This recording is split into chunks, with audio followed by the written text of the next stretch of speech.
Kentucky Congressman, Chairman of the House Oversight Committee, James Comer. Mr. Chairman, thank you for taking the time this morning. And we know that you held a moment of silence in the Oversight Committee's hearing yesterday before we knew the gravity of the situation, before his death was confirmed. What message do you have for those watching this morning? How has his death affected you?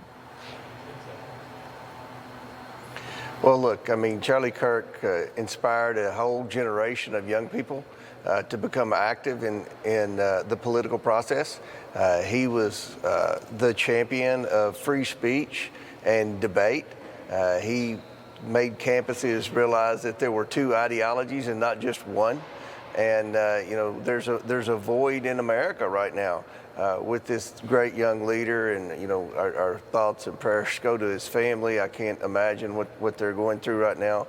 But the mood in Washington was very solemn when the word got out that first he had gotten shot, and then later when he passed away. And I think there were a lot of people in the chamber that hopefully we're going through a little bit of self-reflection, because the political temperature in America is too high. Yeah. And I think we've just seen a radicalized left that has just really, when you look at the last few mass shootings and the last acts of political violence, they've been perpetrated by people that have a far left ideology. Mm-hmm. Yeah, I mean, Mr. Chairman, I mean, I'll give credit where credit's due. Many Democrat leaders, I mentioned it earlier, including former Presidents Biden and Obama, along with California Governor Gavin Newsom, quickly condemned this act of blatant political violence. But we're still seeing a disturbing amount of people on the left, on social media, celebrating this, blaming Charlie Kirk himself,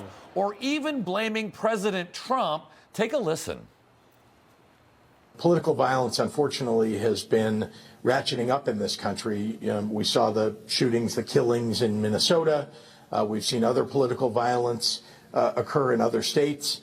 And I would just say it's got to stop. And I think there are people who are fomenting it in this country. I think the president's rhetoric often foments it. Oh, please. Right. Why don't you start with the president of the United States? Right? And every ugly meme he has posted and every ugly word. You've called us Nazis for 10 years. I mean, come on. What do you make of this, Mr. Chairman? Well, it's very disappointing. You see people's true colors in times like this, and it's very disappointing. Yeah. I hope that, again, people will have self-reflection, because Charlie Kirk was a great American. He was a patriot, just like what President Trump said. His life had meaning. It was a purpose-driven life. And not only was he a great inspirer of the next generation to be active in the political process, he was a tremendous Christian leader, and I think that's how he'll be remembered. And I hope that people on the far left will get their radicalized ideology out of their way and realize that we've got to come together as a nation. It's okay to disagree. That's what Charlie Kirk's life was about. It was open debate. He wanted and welcomed people that disagreed with him to come out and debate him, and that's what America's all about. And we've just got to get back to that. And I hope that people will remember Charlie Kirk when we have moments of discourse in America, especially right here in Washington, D.C. Information, truth is freedom. Is Newsmax. It's real news for real people.